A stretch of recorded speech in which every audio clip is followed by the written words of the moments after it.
दोस्तों, स्वागत है आप सबका नॉलेज वर्ड चैनल में। मैं हूं आपके साथ सुमित सिसोदिया।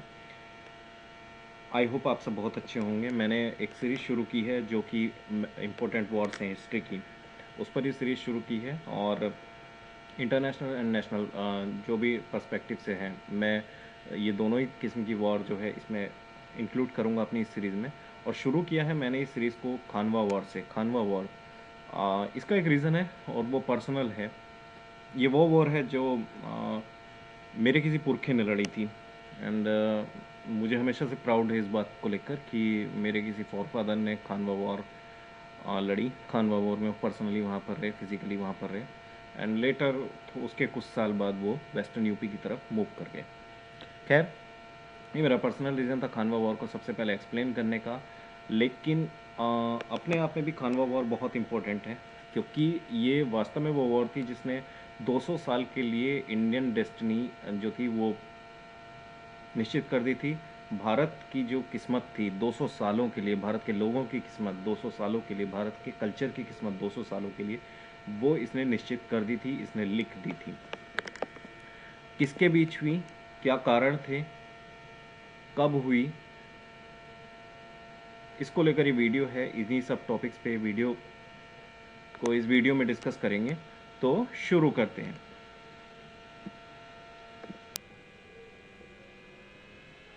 दोस्तों, जैसा कि अधिकतर लोगों को मालूम होगा ही कि खानवा जो था वो लड़ा गया था बाबर और महाराणा सांगा के बीच में। और महाराणा सांगा का पूरा ये प्रभाव का क्षेत्र था, वो था मेवाड़। मेवाड़, जी हाँ, जहाँ पे उदयपुर है, चित्तौड़गढ़, भीलवाड़ा, ये सब इसी एरिया में आते थे। और वैसे भी मेवाड़ का जो स्टेट था वो बॉर्डर्स से आगे जाके राजपूताना में बहुत ज़्यादा इम्पैक्ट रखता था, क्योंकि पृथ्वीराज चौहान के फॉल होने के बाद, पृथ्वीराज चौहान थर्ड जो थे, तराइन सेकंड के में जो फॉल किया था उनका एम्पायर, उसके बाद जो राजपूत कॉन्फेडरेसी खड़ी की थी वो की थी महाराणा सांगा ने। और लड़ाई हुई थी आगरा से धौलपुर की तरफ 30 मील दूर। तो यहाँ पे ये वाला एरिया था जहाँ पे कहीं बैटल रहा होगा खानवा का। और इसमें हुई थी राजपूतों की पराजय मुगलों के सामने।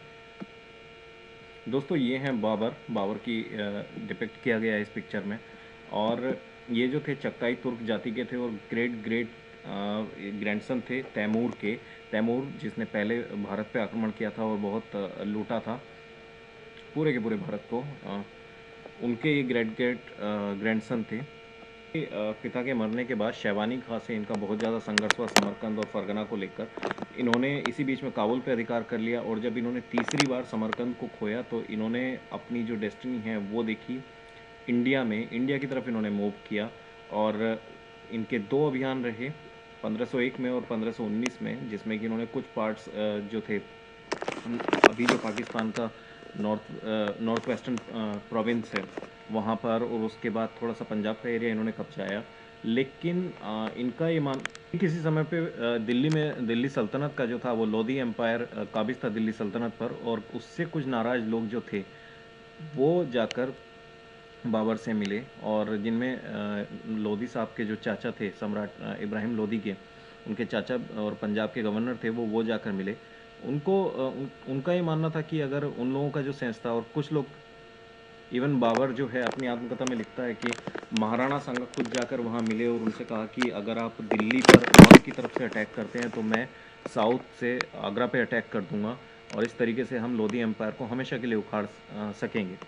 हालांकि इस फैक्ट का कि महाराणा सांगा ने ऑफर किया था बाबर को, ये कहीं पे भी और कहीं इसका फैक्ट वाइज इसको देखने को नहीं मिलता। और भी जो चीज़ें हैं कि ये जो है वैसे भी थ्योरिकली भी ये चीज़ प्रूव नहीं होती, क्योंकि महाराणा सांगा जो है खतौली की वॉर में ऑलरेडी उसको इब्राहिम लोदी को बुरी तरीके से हरा चुके थे।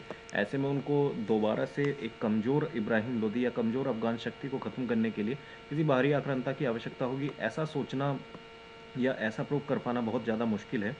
तो ऐसे में ये लगता है कि बाबर ने बोस्ट किया था, बाबर ने शेखी बजारी थी अपनी आत्मकथा में। एंड 1526 में बाबर ने जो है पानीपत की लड़ाई में, पानीपत का जो फर्स्ट युद्ध हुआ 1526 का, 3 युद्ध हुए हैं जो कि स्टडी रिलेटेड, जो कि एग्ज़ाम पर जो कि एग्ज़ाम पर्सपेक्टिव से बहुत इंपॉर्टेंट है। फर्स्ट हुआ 1526 में, जो कि बाबर एंड इब्राहिम लोदी के बीच में था, सेकंड हुआ है अकबर एंड हेमू के बीच, थर्ड हुआ है जाके मराठों और अहमद शाह अब्दाली के बीच में। तो फर्स्ट युद्ध में 1526 में जो है पानीपत की लड़ाई में हरा दिया बाबर ने बुरी तरीके से इब्राहिम लोदी को, और मारा भी गया इब्राहिम लोदी। 5 घंटे तक चली वॉर में अफगानों की बुरी तरीके से हार हुई। अफगानों की जो अब जो था, अफगानों के पास कोई मेन शक्ति नहीं थी, लेकिन महमूद लोदी वगैरह जो थे इनके रिलेटिव्स अफगानों के, ये जाकर मिले महाराणा सांगा की तरफ। और वैसे भी राणा सांगा जो थे उत्तर भारत में, उन्होंने पूरे उत्तर भारत में दिल्ली सल्तनत को हराकर अपनी एक धाक जमा ली थी। उनके पास एक बड़ी सेना थी, और वैसे भी जो मेवाड़ वाला एरिया है उस समय पर राजपूतों का हार्टलैंड रहा है हमेशा से। तो उस समय तक इसकी जो है काफ़ी धाक जम चुकी थी, और लीडर्स की तरह उभरे थे मेवाड़ के राजपूत उस समय पर। तो ये सब जो था, ऐसे में दो स्टालवार्ट कहीं खड़े हो गए थे, और ये बड़ा रीज़न था कि अब इन दोनों में संघर्ष दिल्ली या कम से कम नॉर्थ इंडिया की जो सत्ता थी उसको लेकर होने वाला था। इसके जो प्राइमरी जो रीजंस रहे वो ये थे कि पहली चीज़, शक्ति के दो ध्रुव बन गए थे, और दोनों, एक ने दिल्ली सल्तनत को हराया था और दूसरा जो था उत्तर भारत में अपनी धाक जमा चुका था शक्ति की। दूसरा जो इसका सबसे बड़ा रीज़न था कि अब जो है महाराणा प्रताप को लगा था कि अगर बाबर को नहीं रोका गया तो वो कहीं ना कहीं राजपूताना की तरफ भी मुड़ सकता है। तीसरा जो इसका फैक्ट था वो ये था कि बाबर को मालूम था कि अगर नॉर्थ इंडिया में अगर उसको अपना प्रभाव क्षेत्र बनाना है, यहाँ पे इस्टेब्लिश करनी है अपनी सत्ता, तो उसको राजपूतों को कुचलना होगा। उसमें महाराणा सांगा सबसे बड़ी थ्रेट थी। अब मेनली जो राणा सांगा की तरफ से एक्शन लेने का जो कारण था वो ये था कि बाबर, उन्होंने क्लेम किया था आगरा पे, धौलपुर पे और कालपी पे, जिसको बाबर ने जो है एक्सेप्ट नहीं किया था। ऐसे में लड़ाई होना अवश्यंभावी हो गया और युद्ध हुआ। सबसे पहले जनवरी में जाके जो है इन लोगों में क्लैश हुआ, राजपूतों और मुस्लिमों में।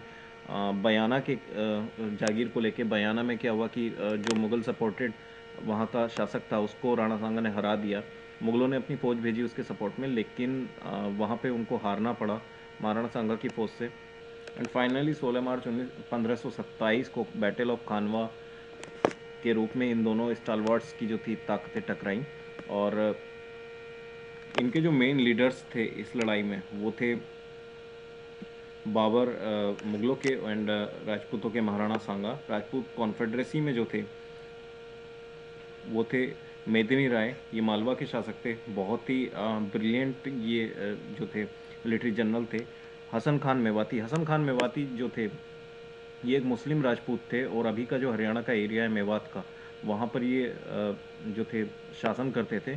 और इनको मुग़लों ने जो है थ्रीट किया था। और राजपूत कॉन्फेडरेसी के नाम पे उस समय पे एक चीज़ थी कि राजपूतों की में धार्मिक सहिष्णुता बहुत ज़्यादा थी। तो वो लोग क्या थे, मुस्लिम राजपूतों को भी उसी तरीके से ट्रीट करते थे जिस तरीके से वो हिंदू राजपूतों को करते थे। इसलिए राजपूत कॉन्फेडरेसी पूरी की पूरी एक्टिव हुई थी अगेंस्ट मुगल्स, क्योंकि राणा हसन खां मेवाती, जो कि राणा जयसिंह के नाम से भी जाने जाते, उनको जो है थ्रीट मिली थी मुग़लों की तरफ से उनकी जो थी रियासत को। महमूद लोदी थे, ये लोदी डायनेस्टी के थे। मालदेव राठौर जो थे ये मारवाड़ के एरिया से थे। और बाकी जो थे रायमल राठौर और रतन सिंह ऑफ मेड़ता जो थे मीराबाई के पिताजी थे। तो ये सब जो थे बाकी अदर राजपूत लीडर्स थे। इनमें एक जो सबसे इम्पोर्टेंट नाम है वो है सिल्दी। इसको बोला जाता है सिल्दी द बिट्रेयर। और ये जो थे ये बाबर की साइड पे भी आपको मिलेंगे देखने को। इसका रीज़न है अभी मैं आगे समझाऊंगा। बाबर की तरफ से जो मिलिट्री जनरल थे वो थे हुमायूं, जो कि आगे जाके बादशाह भी बने हिंदुस्तान के। और उस्ताद अली कुली ने वास्तव में राजपूतों को बहुत लॉस पहुंचाया था अपनी कैनन गन्स के से। और जो भी उनके, और मुस्तफ़ा रूमी जो थे ये मस्केटर्स के कमांडर थे। और बाकी इनके भी और बहुत से कमांडर थे इनके साथ में। इनके बेटे खुदाबख्श, अस्करी, जिंदाल वगैरह सब इसमें लड़ रहे थे। स्ट्रेंथ की बात करें तो देखो हर बहुत से इतिहासकारों ने अलग अलग स्ट्रेंथ बताई है। कुछ लोग कहते हैं कि बाबर के पास 50,000 सिपाही थे, बाकी जो थे कुछ हॉर्समैन थे। और महाराणा सांगा के बारे में बोला जाता है कि उनके पास 1 लाख के करीब सिपाही थे, और कुछ 500 जो थे वॉर एलिफेंट थे। लेकिन कई लोग कहते हैं कि अगर ऐसा होता तो गुजरात वाली लड़ाई में 40,000 सिपाही लेकर वो नहीं जाते, 40,000 आर्मी लेकर नहीं जाते, वो पूरे के पूरे 1 लाख ले जाते। इसलिए अतिशयोक्ति माना जाता है इस चीज़ को कि उनके पास 1 लाख सिपाही थे। लेकिन लेनपूल जो है इतिहासकार, उन्होंने कहा है कि ये कह पाना तो बहुत मुश्किल है कि उनके पास कितने सिपाही थे, लेकिन इससे ज़्यादा सिपाही वो इस लड़ाई के मैदान में नहीं ला सकते थे। तो ये इस बात से ये तो क्लियर हो जाता है कि जो राजपूत थे वो आउटनंबर कर रहे थे बाबर की आर्मी को। दोस्तों एक्चुअली इस लड़ाई में जो हुआ वो ये हुआ कि मुख्य जो दोषी रही इस लड़ाई में पराजय की वो थी राजपूत वाराट, क्योंकि राजपूत वाराट ने अपने को कभी अपडेट नहीं किया। उनकी जो हमेशा से पॉलिसी थी वो यही थी कि जाके अटैक करो फर्स्ट टाइम से, और जब तक कि दुश्मन ना गिर जाए। और जब अपने बीच में लड़ाइयाँ होती थी राजपूत स्टेट्स में, तो ये वाराट उनकी काम करती थी, क्योंकि सामने से भी वही वाराट ली जाती थी और खुले मैदान में दोनों लड़ते थे। बहुत ज़्यादा कैजुअलिटीज़ होती थी छोटी छोटी लड़ाइयों में भी। लेकिन ये जो वाराट थी, तुर्कों की वाराट, या फिर ये बहुत ही ज़्यादा एडवांस थी। इनके पास एडवांस वेपन्स थे, इनके पास तोपें थी, इनके पास मस्केट्स थे, इनके पास गोला बारूद था। तो ये जो चीज़ थी, ये कहीं ना कहीं इनको बैलेंस करके जा रही थी राजपूतों के शौर्य को। इसके अलावा भी दोस्तों बाबर ने जो था पानीपत की टैक्टिक्स को इसमें भी अप्लाई किया था, खानवा में भी। उन्होंने देखो राजपूत वाराट की दोस्तों एक बहुत इम्पोर्टेंट जो विशेषता रही है वो ये रही है तराइन से लेके खानवा तक में, कि राजपूत जो थे लड़ाई में जाने से पहले वो 1 मुट्ठी अफीम खाते थे, और 2.5 मुट्ठी अफीम अपने जो था हॉर्स उनका उसको खिलाते थे। और उसके बाद कुछ अगले 2-3 घंटे तक उनमें इतनी ज़्यादा क्या कहते हैं उसको, एक्टिवनेस रहती थी। जैसे आपने देखा होगा कि कुछ लोग नशा करते हैं और उसके बाद उनके जो एक्शंस, उनकी एक्टिवनेस बढ़ जाती है। तो इसी तरीके से जो राजपूतों की एक्टिवनेस थी वो कई गुना बढ़ जाती थी, एंड उनमें बहुत ज़्यादा चार्ज करने की क्षमता आ जाती थी। और इसी को लेकर जो है बाबर ने क्या किया कि बाबर ने अपनी जो रक्षा पंक्ति थी उसमें सबसे पहले जगह दी कार्ड्स को। जी हाँ, बैलगाड़ियों को उसने इस तरीके से लगाया, उनको जंजीर से बांध के रखा कि किसी भी राजपूत कैवलरी के चार्ज को वो संभाल पाएँ, राजपूत कैवलरी को जगह ही ना मिले उसकी आर्मी पे सीधे अटैक करने की। और जो बैलगाड़ियों के बीच की जगह छूटती थी उसमें उसने मस्केटर्स रखे थे, और अपने जो हैं वहाँ पर, ताकि वो राजपूत चार्ज पर अटैक कर सकें, उसको रिपेल कर सकें। और बीच में से उन्होंने कुछ जगह पर ऐसी जगह छोड़ी थी कि अपने जो कैवलरी मैन हैं उनको आगे निकाल के राजपूत अगर किसी थोड़े से भी थकते हैं तो वो कैवलरी जो है जाके सीधे राजपूतों पर अटैक कर सके। ये बाबर की पूरी स्ट्रैटेजी थी। इसके जवाब में जो राजपूतों की स्ट्रैटेजी थी वो ये थी, charge from the first minute थी। वो चार्ज कर रहे थे, चार्ज बाय चार्ज कर रहे थे। बट हुआ ये कि राजपूतों का 3-4 घंटे बाद राजपूत इतने थक गए, उनका ओपियम का नशा जब उतरा, तो वो लोग लड़ाई से भागने के काबिल भी नहीं रहे, ना ही उनके घोड़े इस काबिल रहे कि वो बहुत दूर तक भाग सके मैदान से।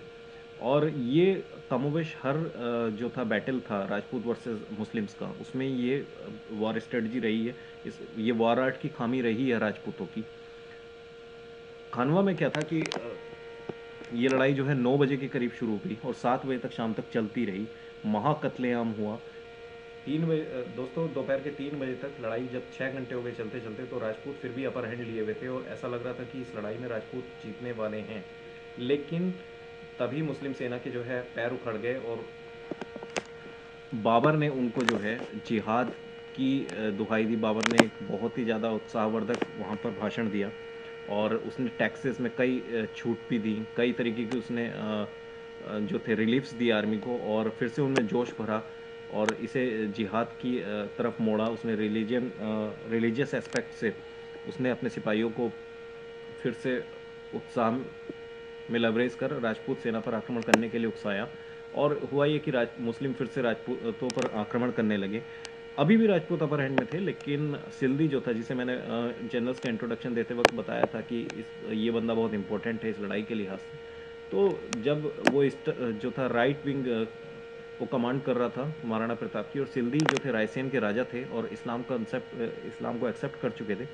तो इन्होंने क्या किया कि बाबर की तरफ अपनी निष्ठा बदल ली और बाबर के पक्ष में लड़ने लगे। ऐसे में राजपूतों का जो राइट फ्लैंक था वो बहुत कमज़ोर हो गया। महाराणा सांगा ने वहाँ भेजकर से कुछ नए जनरल्स वहाँ भेजकर इसकी पूर्ति करने की कोशिश की, लेकिन तब तक काफ़ी देर हो चुकी थी। सिल्दी का साइड स्विच करना राजपूतों के लिए जो था महाघातक हो गया, और हुआ ये कि उधर से दूसरी तरफ ओपियम का नशा उतरने लगा और राजपूत जो थे बुरी तरीके से गिरने लगे लड़ाई के मैदानों में। बाबर ने अपनी जो आर्ट्स थी, वार आर्ट थी, उसके तहत राजपूतों को एक छोटी सी जगह में कैद सा कर लिया। उनके भाले बहुत लंबे होते थे और दिक्कत ये होती थी राजपूतों के भाले भारी होते थे, और जब उन्हें चलाने के लिए स्पेस नहीं मिलता था तो वो आपस में टकराने लगते थे भाले।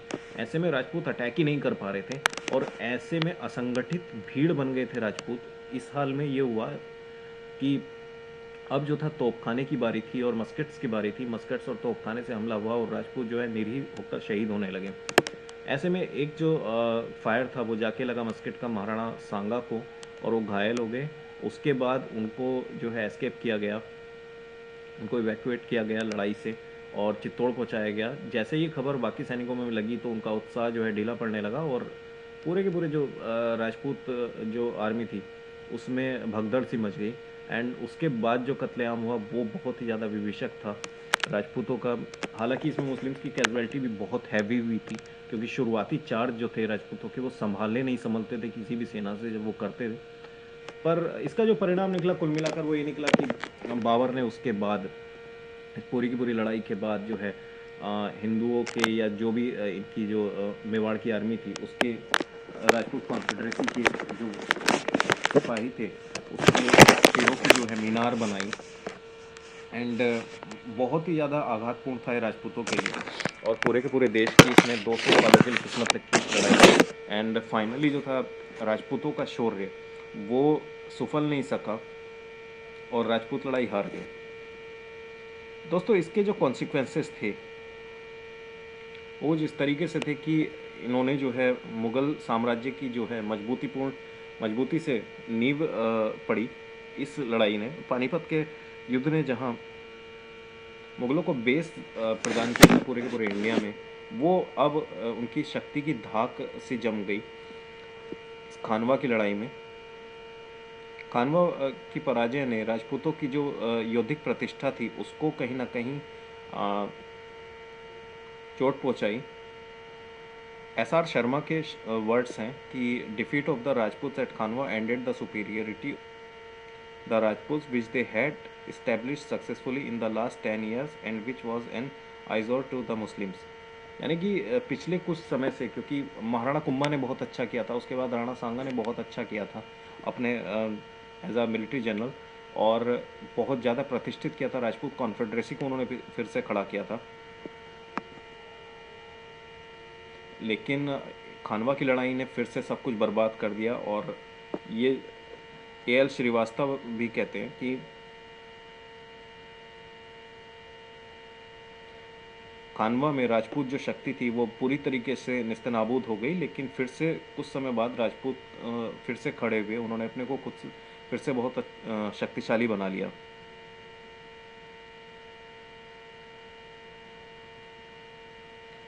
एक जो फैक्टर ये था तीसरा पॉइंट ये कि एक जो ये फैक्टर है कि राजपूतों के साथ साथ अफगानों की शक्ति बुरी तरीके से नेगेटिवली इससे प्रभावित हुई।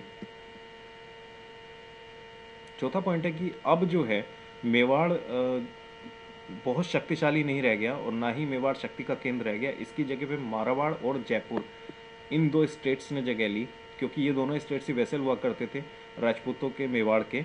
लेकिन अब जो है इन दोनों स्टेट्स ने अपनी सुप्रीमेसी बनाई और अब ये शक्ति के जो है संगठन अब ये शक्ति के केंद्र बन गए। आपने आगे जाके देखा भी होगा कि अमर सिंह राठौर और उधर मान सिंह, भारमाल, इस तरीके के किंग राजा हुए और मेवाड़, हालांकि मेवाड़ में भी